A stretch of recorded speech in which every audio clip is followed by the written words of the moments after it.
It's session 3 of looking at the lectionary, and we're in the Gospel of John today. So we'll be comparing what John says with Mark. And it's a very famous scene that we're all familiar with, Jesus in the temple where he overturned tables and drove out moneylenders, etc. So we're going to explore questions of history looking at this passage because we have two accounts of, well, we have 4 accounts of it, but 3 of them agree and one of them doesn't quite agree with the other 3. So we're going to explore things like, is it likely this event happened? Is it reported accurately? And what is likely to be historically implausible in the account? And to use this, we're using a thing called historical criticism. Historical criticism brings together a number of different things when we're looking at a text. It looks at what's called extra-biblical information, that is archaeological finds, inscriptions, already known historical data from writers or other records, and ancient sources, and you get all sorts of things in the ancient world, work as sources. And then also whether or not the biblical text itself, does it agree with itself? What is its genre? Because, of course, if you're looking at poetry as compared to prose, the poetic genre is slightly different because we all hear about the thing called, literary license, or where a poet may use a funny word to make a rhyme, or it's set in a different context that's not meant to be read as something that's factual. So we're going to be doing all of those things this morning with this particular story. So there's going to be a set of central questions that we're going to look at, and the information we're using is going to come from Roman sources and some other texts concerning the event. And we're looking at questions that ask things like, why did Jesus die?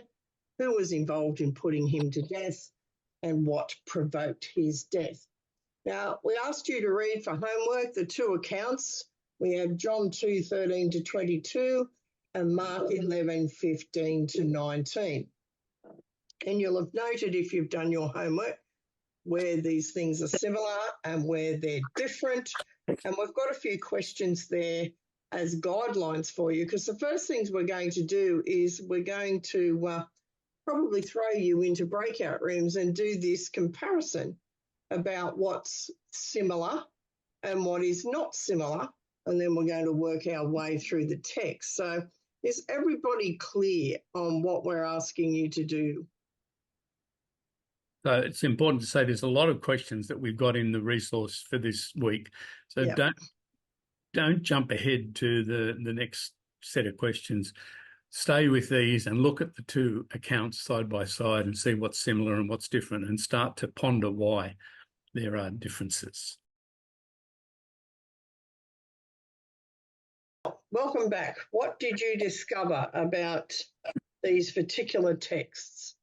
Let's start with, do you think that they're a similar account? Yeah. Yes? Yep. Do you think they're describing the same event? Does it look like that's what's being reported? Yep. Yes. Yes? Yeah, What do with they different have? slants. Sorry, what was that? With different slants. They've got different Like slants. focusing yes. on different things. Yes. Emphasis. Well, we doubted that. We wondered if it was the same occasion. What is the problem with making it the same occasion? This is one of the differences in the accounts. Well, there's quite different times in his ministry. That's correct. Because John's Gospel has this account right at the beginning of Jesus' ministry, and Mark has it right at the end. Mm. Could we think that Mark has collapsed? In John's Gospel, he has a number of visits to Jerusalem, and Mark has one. So we thought that possibly Mark's Gospel collapsed a lot of history into, or compressed a lot of history into one sort of narrative. So whereas, John has clearly said, well, in this visit to Jerusalem, these things happened, which wasn't related to the passion events that followed in Mark's Gospel. Is that possible? Probably not, but it's a reasonable theory to be working with, Bill. And the reason I'm saying How do we probably not. How do we account for Mark ignoring other visits to Jerusalem that John records? Well, you've got to make up your mind whether Mark is probably closer to the accurate historical relative, whatever that is, or whether John is. Because you're assuming when you say that John recounting several visits means that Jesus indeed did that, and he may well have done.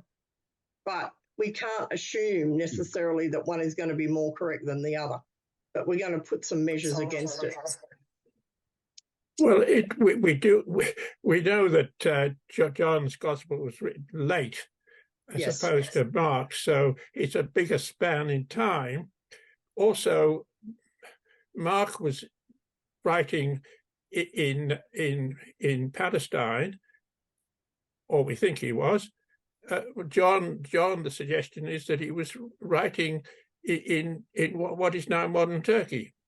Possibly. We don't know for sure. I don't say that it's definite, that is definite, but that's been suggested, certainly. And at a much later time, as late as 125 has been suggested in some of my readings. What are the similarities between the stories that make them look like it could be the same event if we put aside the timeline for the moment? It's the cleansing of the temple. Well, it's in the temple. Cleansing the temple. Near Jerusalem. It's near Jerusalem. Well, obviously the temple's in Jerusalem. Yeah. Jesus. And his actions essentially are the same, aren't they? In both cases, he's pushing out the traders that are in the temple itself. I think in John, he's much more dramatic in that he has a whip to whip the people, but that's not mentioned in Mark. No, it's not. I'm interested in this whip. I got a bit obsessed with this whip when I was doing a study about this before. The interesting thing about this, there's two things that are interesting about this whip, and it's unique to John. And in its noun form, it's known as a hapax legomena. Don't worry, you don't have to remember that word. It's a fancy way of saying it's the only occurrence in the entire New Testament. So this particular whip is a transliteration of the Latin flagellio, which means our word flagellate comes from it, or to flog. And this is a noun form of it. So it's a Latin word that's been put into Greek. When I say transliterate, it means that the writer of John has taken the Latin and just turned each Latin letter into a Greek letter as it matches. So Jesus is making this Latin or Roman whip of cords. Now, I think that's an oddity myself. John has picked this peculiar word to describe what Jesus is doing. Now, the other thing that is different in John about this, how long do you think it might take to make a whip of cords? A long time. A fair amount of time. So in the synoptics, we have Jesus coming in, and it seems that he sees what's going on in the temple and he gets angry. And it's an impulsive reaction to what he discovers with money changers and people selling things. In John, he's sitting there, he makes this whip of cords, and he sits there plaiting this whip of cords for some time, I imagine, and then he drives them out. So it's not sort of a passionate knee-jerk response where Jesus gets angry and says, "How dare you?" It's Jesus is sitting among them, making this whip of cords, and then he drives them out. So to me, that's a significant difference in how Jesus responds.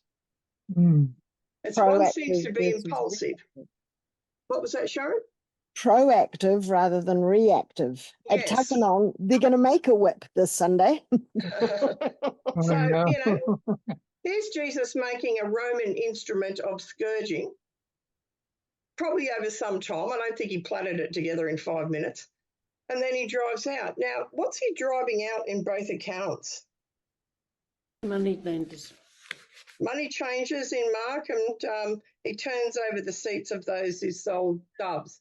What's in John? We're talking about cattle and sheep. And he poured out the coins and the money changers and overturned the tables. Yeah. But not the doves.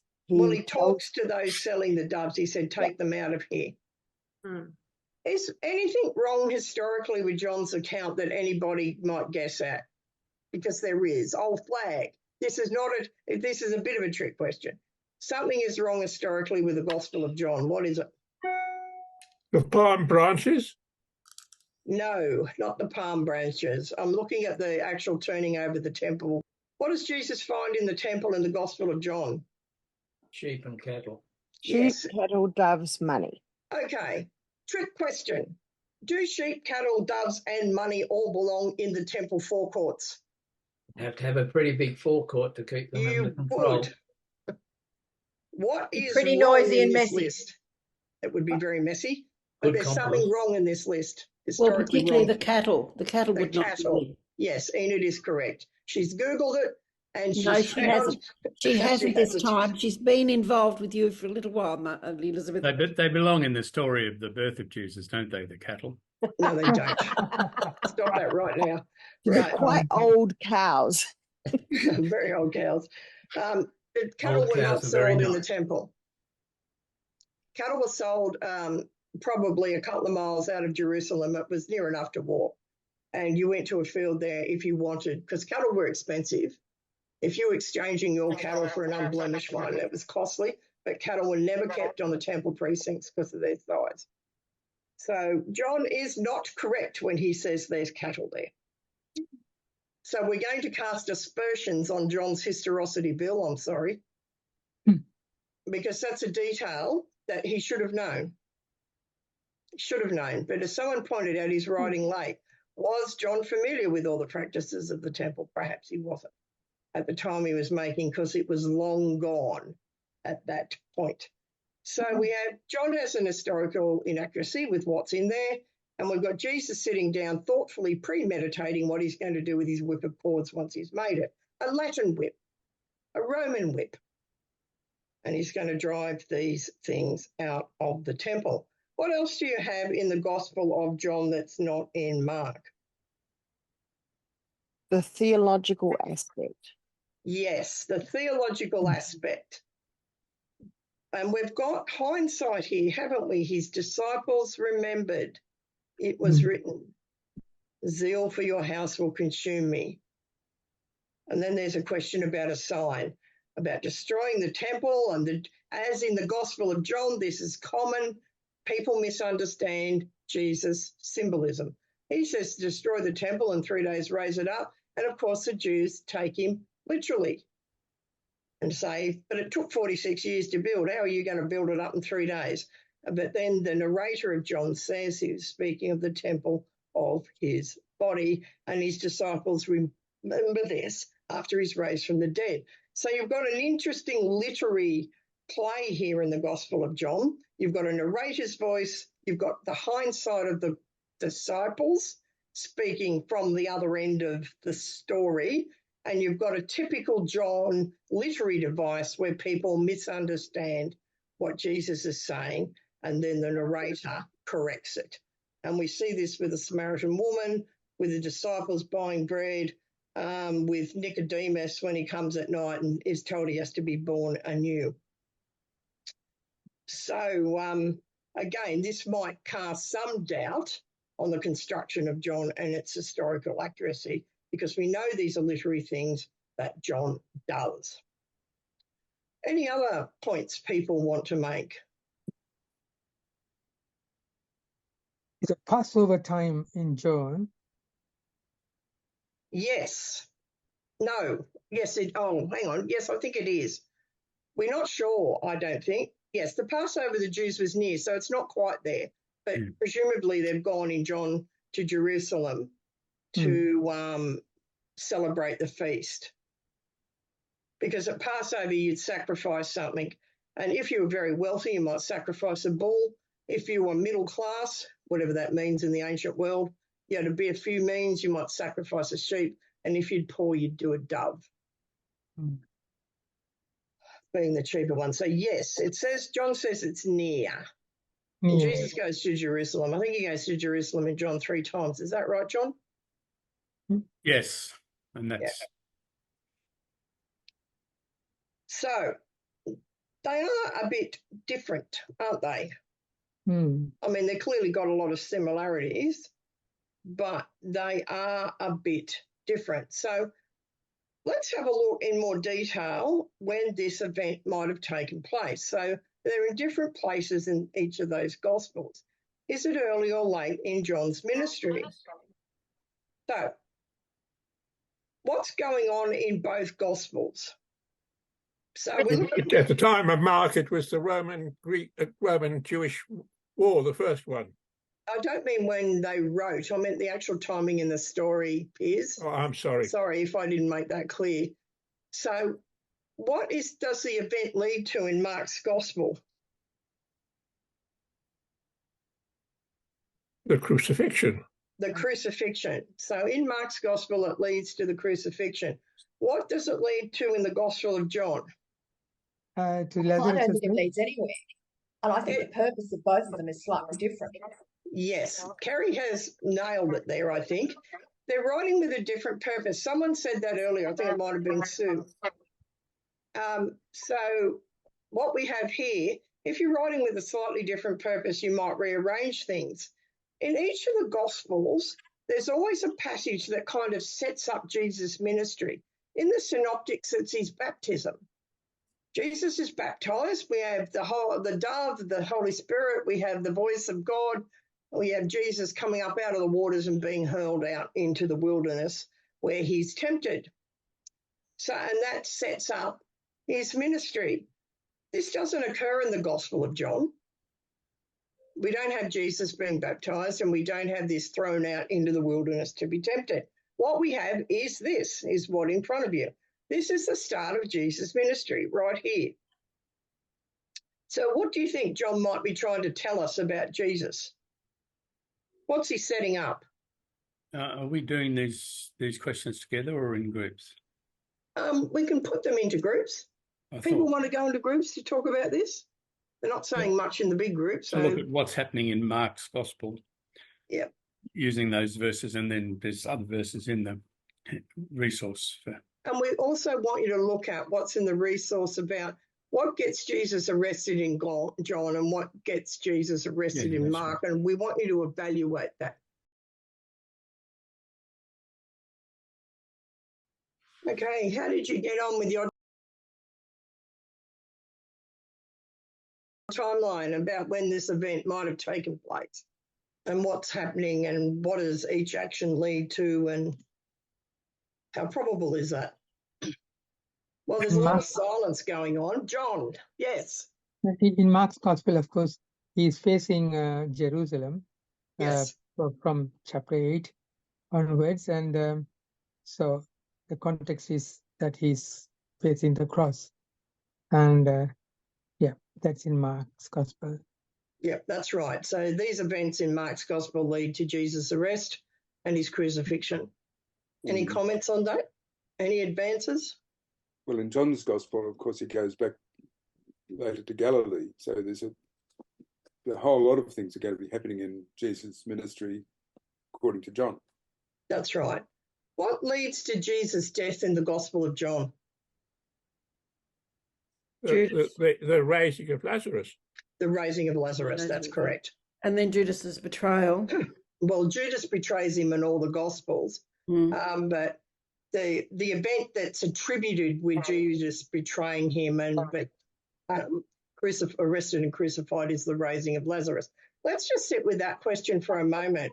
What is more probably historical? Jesus is arrested because he comes in a triumphal entry, having people proclaiming he's king, then causes a great ruckus in the temple at Passover, or he's out in an obscure rural village and he raises allegedly someone from the dead. What are the Romans going to arrest him for? Coming in as a king.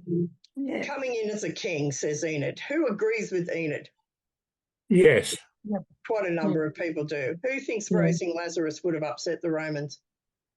Well, it led on to his popularity. He was a bit like a rock star, perhaps. You know, he has such a great following because of not only Lazarus but other miracles that he performed that obviously the social media had spoken about.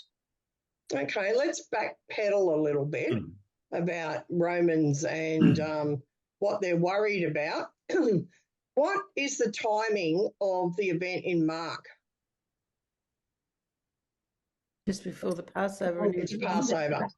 Yeah. What happens at Passover? Who of my very fine Tuggeranong scholars can remember what the problems are with Passovers that the Romans like it so much?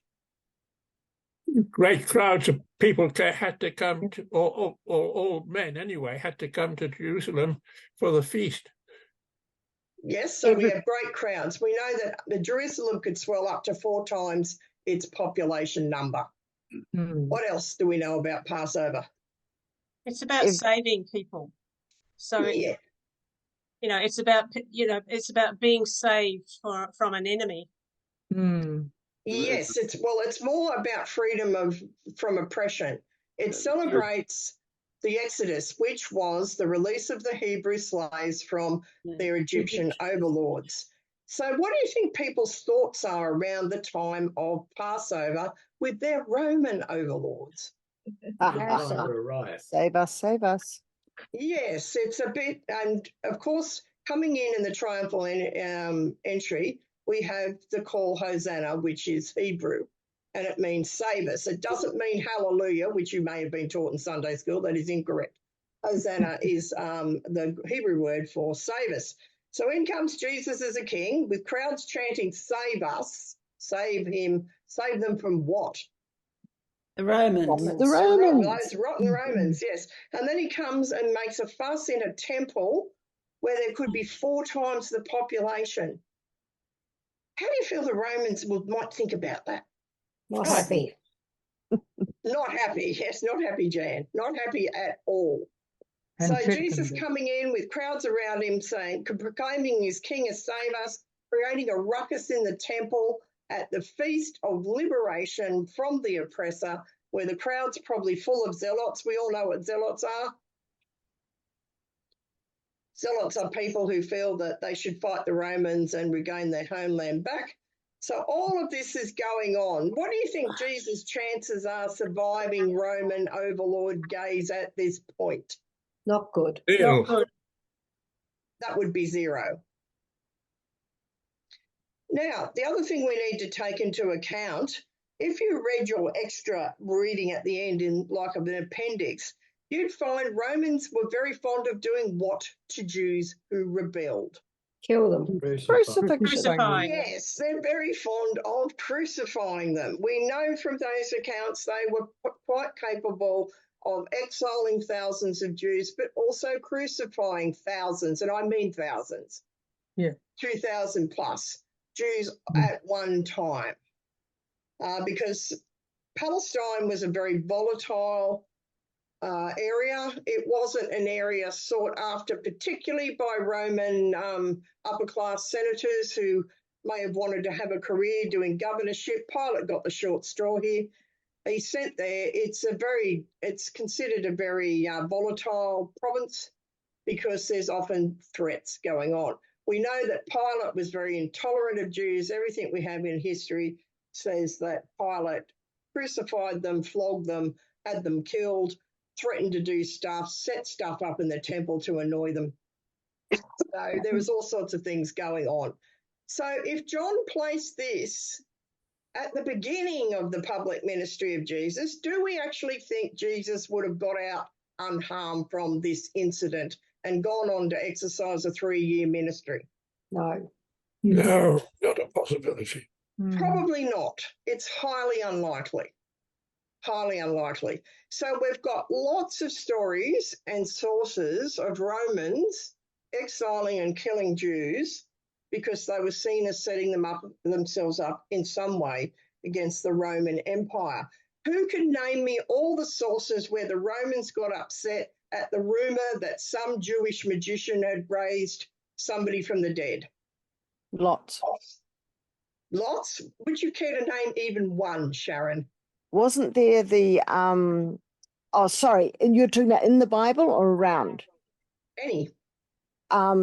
You've got the folk that did the Sanhedrin in earlier. You've got weren't there two or three messiahs who had said, I'm the Messiah, and they'd got rid of them, or they faded out?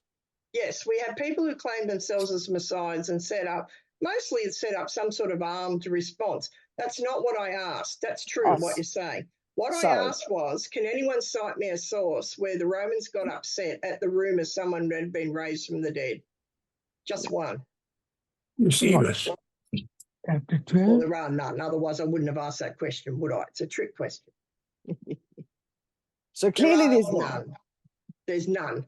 I mean, and just to go back to the stuff that Sharon cited, Josephus does talk about those who went out into the desert, or those those Jews who style themselves as Messiah. And in normal Christian understanding, we connect Messiah with doing miracles, raising people from the dead, healing the sick, all of that, because that's the stories that are told of Jesus. But it seems most likely that in the first century, Messiah had a political sense rather than a healing or miracle sense. And so the Jews that are claiming to be Messiah are actually starting the process in their mind to rise up against the Romans and to take Israel back for themselves. So I would read, and Josephus is writing a political history, really, when he mentions those people. So, and he's not a Roman. He's a Roman-sponsored Jew. So he's a Jew that was captured after the war and was in the service of the Romans, but he's writing to explain Judaism to the Romans. So I think that that those figures certainly would have existed, but whether they were miracle workers or political leaders, I think is an important distinction. And mostly as they're reported by Josephus and others, who don't necessarily refer to them as a name, but refer to various troublemakers.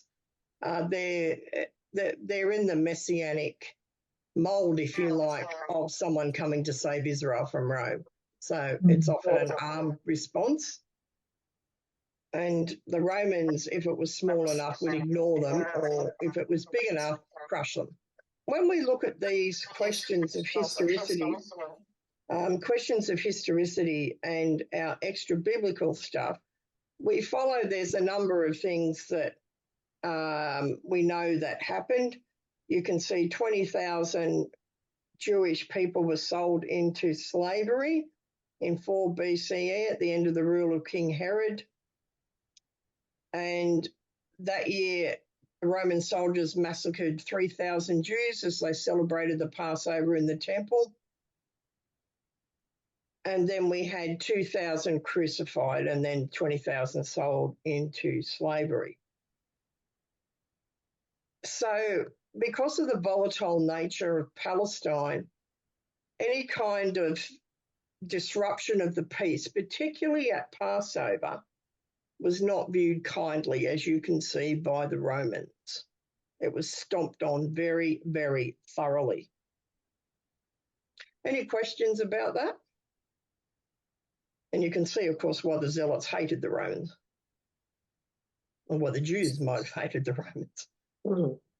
So can I suggest that we put people into groups, then smaller groups, to talk about what are the consequences of this kind of historical analysis for the way we understand Mark and for the way we understand John? Yes. Can we do yes, that? We can do that. So you might want to just flick through those resources if you haven't read them. I mean, they do repeat the same thing, but it shows you there's different places they come from. They come from Roman writers and from inscriptions and from Josephus, the Jewish writer. So do you want to articulate that question again, John? So what are the consequences for the way we read Mark and the way we read John from this historical analysis that we've been doing?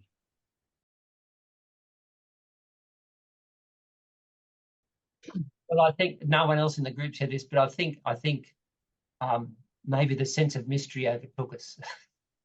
Sense of mystery, right? Yeah. So how did you go with those questions? Were these the ones that started with what kind of threat would galvanize the Romans into action? Those ones will be perfectly fine, or John kind of collapsed them down into a couple of questions, but Yes, whatever you talked about. The threat of kingship, of leadership, and the fact that Jesus rode into Jerusalem when everybody else was walking, prime target, and all of those information you gave us about how many thousands were crucified and thousands expelled out of Jerusalem. Yeah. Anything that threatened their authority and leadership. Yes. How do people feel about what Sharon said? Yeah. It's very difficult to know exactly what happened when he entered Jerusalem, because the writer Mark pinched his story from the Old Testament. Well, it's not exactly pinched from the Old Testament, Piers. It has elements of about half a dozen Old Testament texts. So he's not retelling a story that's exactly like anything in the Old Testament, but the throwing down of palm branches and or cloaks could all be seen as symbols of hailing kings. Kings did traditionally ride donkeys. They did not ride war horses. If you've been told things like Jesus could have chosen a raw horse but didn't, it's rubbish. It's fulfilling a prophecy that the writers of the gospel see Jesus as following, and it says very clearly in the prophecy, he's on a donkey. So that's, of course, what he's going to ride.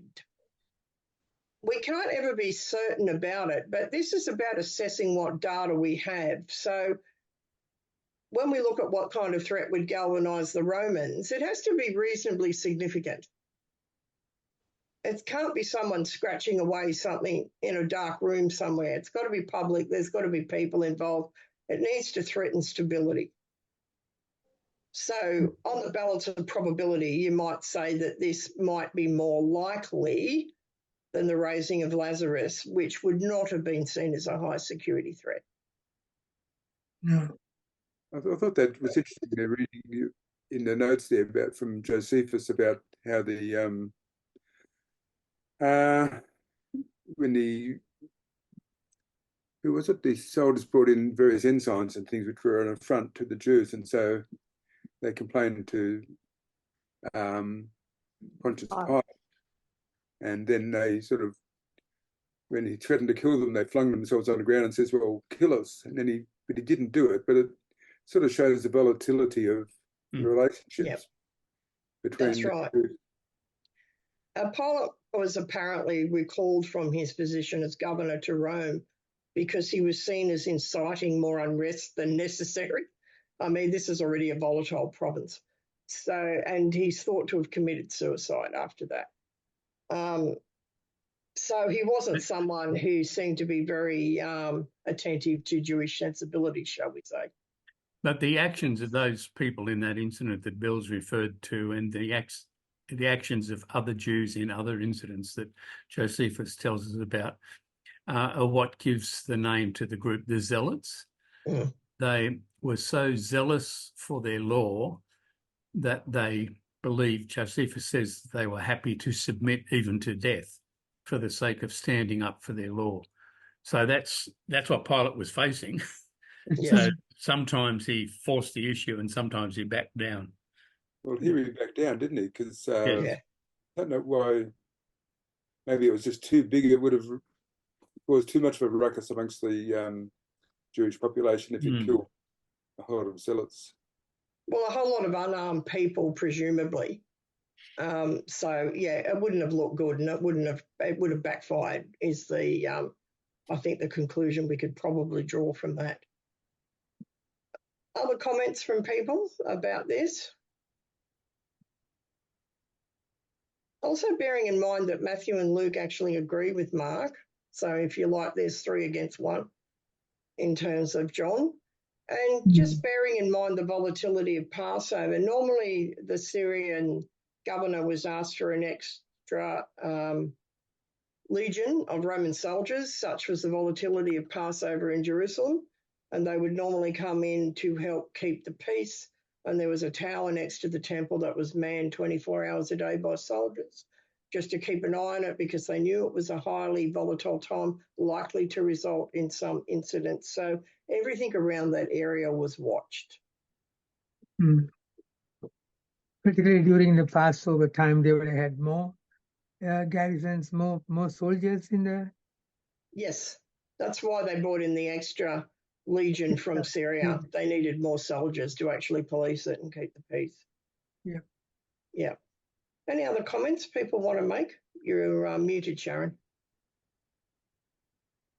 If you're making a bad joke, we can't hear it. It's probably better we don't hear it, I think. Oh, Okay. She's on the phone. Yeah. I also wondered, Elizabeth, about the change of the power at the time. You said that all those figures you quoted of different Jewish deaths and their demise, you said around about 4 BCE at the end of the rule of King Herod. So there was an ultimate change of power there as well, wasn't there, around that time? When Herod died, Supreme power, yes. I don't think the Romans trusted any of his sons. So they did what Romans do so well, which is the divide and conquer theory. And they made, instead of one kingdom of Judea, they made 3 what's called tetrarchs. And there were these 3 areas that each of the sons of Herod were responsible for governing. And as the Romans probably thought would happen, they fell to infighting among themselves about who was the more powerful and controlling what. And probably that meant that they were less likely to bind together to foment rebellion.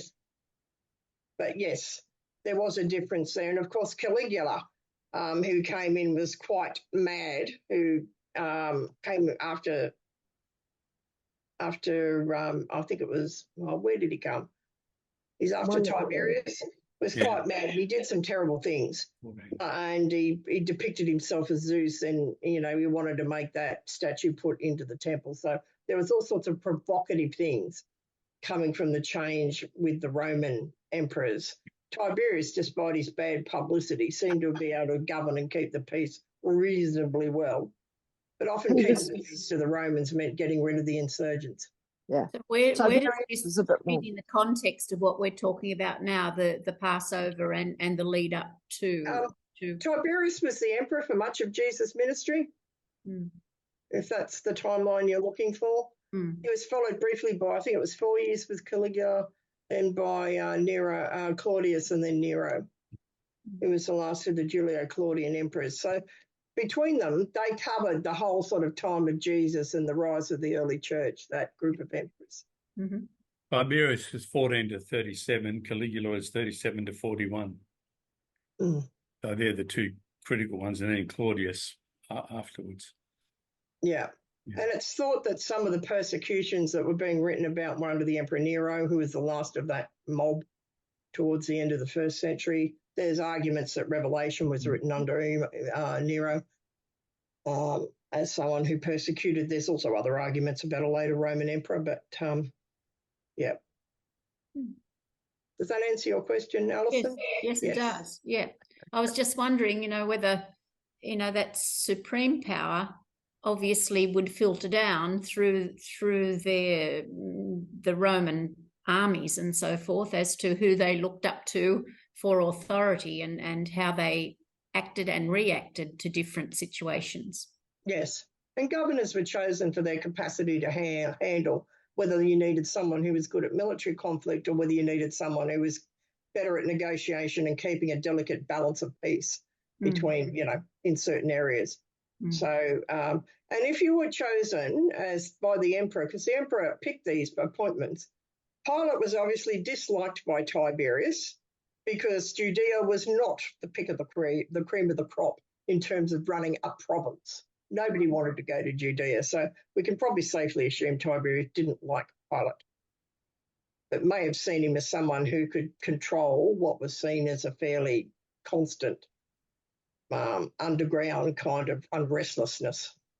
What about John then? If we come back to John, John is ignoring what the synoptics say about this action leading to Jesus' death, which is on the balance of plausibility and probability, more likely than what John reports. So what's John doing, putting this incident at the beginning and having all this other stuff around it about remembering things and this narrating comment about making theological assertions? What's the Gospel of John doing? Exactly. That's my question. Why did he do that? Yes. Yeah. Do you have any answers there, Marge? No, I'm very No. intrigued by it, actually. Anyone want to venture a theory? Why is the Gospel of John doing this? Is it that John was trying to turn Jesus into a man of action who knew what he was up about, rather than someone who came and tried to teach people to live better lives together? Possibly, though you'd have to explain away the absolutely humongously huge discourses that Johannine Jesus gives peers. But it's a possibility. Sherry? I was reading the notes in here. Yeah. And it's got a note about the translation we have that translates as so that you may come to believe that Jesus is the Messiah. Most other translation or other manuscripts had a different verb that's translated as so that you may continue to believe, suggesting that John's purpose was to strengthen the faith of those who already believed. So the audience would theoretically have already known about Matthew, Mark, and Luke's versions of events, or at least one of them. And perhaps John's adding some extra detail, context, making a point. I'm not sure what that point is. Or making an emphasis. Yeah. Yeah. I mean, I think strengthening the faith of those who believe in Jesus is a clear element in John's Gospel. And just to do a little bit about the first couple of chapters of John, if you look at what happens in the beginning of John, in chapter 1, you've got a whole lot of encounters between Jesus and various people.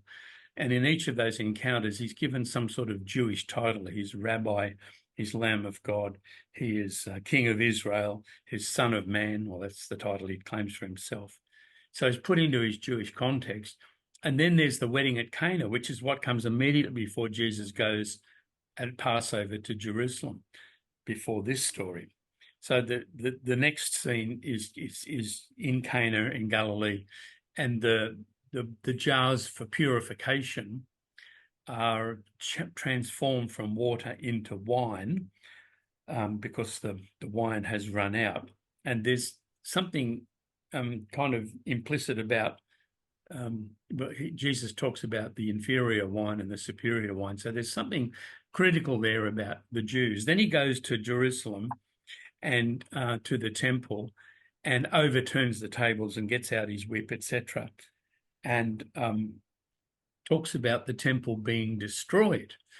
And so these chapters have set up a conflict which starts again in chapter 5 and runs all the way through to chapter 11. So there's this running conflict between Jesus and the leaders of the Jews in Jerusalem, the Jerusalemite leaders, which of course culminates with the plot in chapter 11, which John says emerged because of Jesus raising Lazarus from the dead. And Jesus is then condemned to be put to death. So it's a long, slow, evolving conflict between Jesus.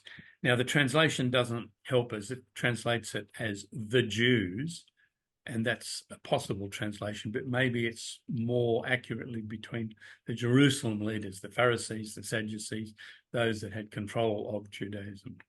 So if John's community is a community of Jews who had come to believe that Jesus was the Messiah, John writes to strengthen them in that belief, and also assures them that the conflict they are facing in their synagogues between their belief and what the synagogue leaders are saying is actually a reflection of the story of Jesus, or he's writing that in perhaps into the story of Jesus, the conflict between Jesus and the Jerusalem leaders.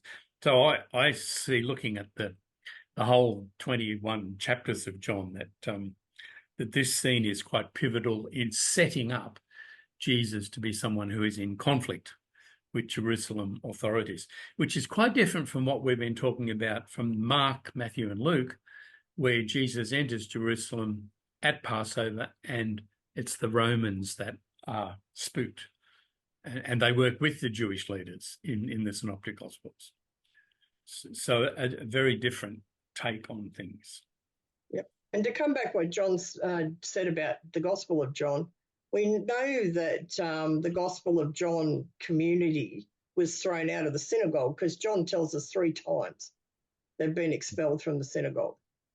So reflecting that conflict as a sort of a really important part of Jesus' ministry reflects what happens in the story as John tells it at the beginning of Jesus' mission. Remember when I talked about Midrash, we talked about how the rabbis always interpreted prophecies and texts and other things to be relevant to their time. That's precisely what John's doing here. He's probably doing a midrash. He's interpreting this story, which was clearly passed down and very well known because we have it in all the Gospels, but he interprets it for his context and his purposes, and he sets up a theological as well as a practical understanding of Jesus as somebody who is in conflict with the authorities, who has the truth where the authorities don't, and it reflects the situation of his community who are in conflict with their synagogue leaders and the people of the Jewish faith in there, wherever they are gathered. Does that make sense to people? So it's a pointless exercise, isn't it, really, to try and squeeze John's narrative into some wider historical understanding of what Jesus' ministry might have looked like sequentially, because he's got a purpose, as John Squires just said, in terms of reinforcing the faith of his followers. Yep. So it's a very Enlightenment. We come up from an Enlightenment point of view of trying to say, well, we're looking for all these facts to try to squeeze into John's gospel, which is it's not really what he's about. Yeah. I wouldn't actually ever try and make fact of John's gospel. That's just me talking here, because John is writing a sermon. It's a very long sermon. It's got all these detailed stories in it, but it's a theological treatise about how that community understands the life of Jesus and what that means for the followers of Jesus. In that sense, I think. We're on the balance of probability. If we have to say, is one likely to be more historical in its accuracy than the other, what conclusion would you come to?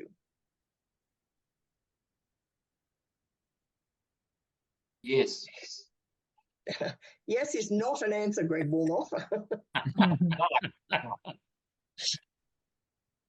If you had to pick one on the balance of probabilities that was more likely to reflect what happened to Jesus, which would you be picking? Mark. Yeah, Mark seems to fit into what we know about the rulers of the era, about the treatment of the Jews of the era, about how people who fomented any kind of perceived unrest were treated at Passover. And even Luke, when Jesus is crucified, has Jesus crucified between 2 insurgents. In Sunday school, they might have told you they were thieves. They are not. The Greek word is clearly saying they're seditious, they're insurgents, and they're probably, that's why Jesus is with them, because that's how he was perceived as well. We've come to the end of our time. Does anybody have any questions they want to ask that are still burning with them? It's not a question, Elizabeth, just to sort of reflect on what you and John said. John's Gospel brings the account early in the stage to set the stage for the big drama to follow, and it sort of later on adds on it to say where it was leading, but in terms of the conflict between Jesus and the temple, Jesus and the leaders of the temple. Yeah, I think John highlights that early because that shapes Jesus' ministry. Yeah. Where Mark, Luke, and Matthew reported as the incident that ended up leading to his arrest and his crucifixion. Yeah. Yeah. If you look at Luke 4, you've got the same sort of thing in Luke 4. That's when Jesus gets up in the temple, opens the scroll, reads the prophecy from Isaiah and says, this has been now fulfilled in your hearing this day.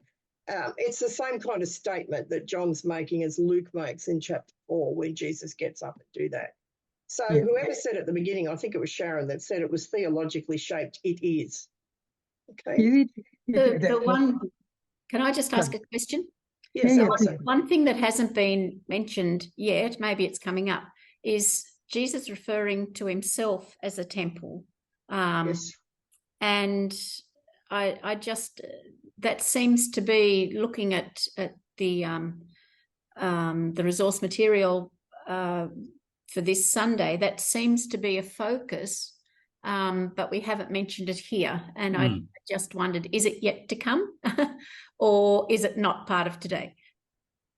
Well, it's not quite the focus of the day, but you're right, it is there in the text. And John adds this. Nobody else says this in the gospel. It's something that's unique to John. And I think that John has got a lot of symbolism, and John Squires might want to add to this, but this is part of that symbolism, that the broken body of Jesus reflects the destruction of the temple, which is an indicator John's writing after this. Yeah, I think that's right. There's symbolic weight to what the evangelist is writing. Yeah. So, yes, he's making the point that with Jesus' resurrection is about the resurrection of the true temple, which is Jesus. Yeah, with the benefit of hindsight, which is what he says at the end. After he was raised from the dead, his disciples remembered and believed. And this relates to the conversation with the woman of Samaria at the well, where he says there that the time is coming when no one's going to worship at a temple or a high place or anything like that. The worship will be focused, he doesn't quite say around me, but that's the implication of it. So this theme of Jesus being the focus, not the temple, is picked up in John in other places as the story unfolds. All right, well, next week we actually move on to a portion of the next chapter of John's Gospel, chapter 3, and we're going to be looking at it in association with the Old Testament passage that's set in the lectionary, which is Numbers 21, Elizabeth's favourite verses, favourite book, and favourite verses from the favourite book. So brace yourself. It's not my favourite book, John. Brace yourself for next week. Numbers is an awful book. If you're really keen, you can read ahead next week because both passages from Numbers and from John are both in the lectionary because they're referring to that picture John's got there about, well, maybe not quite that picture, but about the healing bronze serpent. And that's why they're together in the lectionary reading. So you might want to read them in advance to help you with next week's discussion.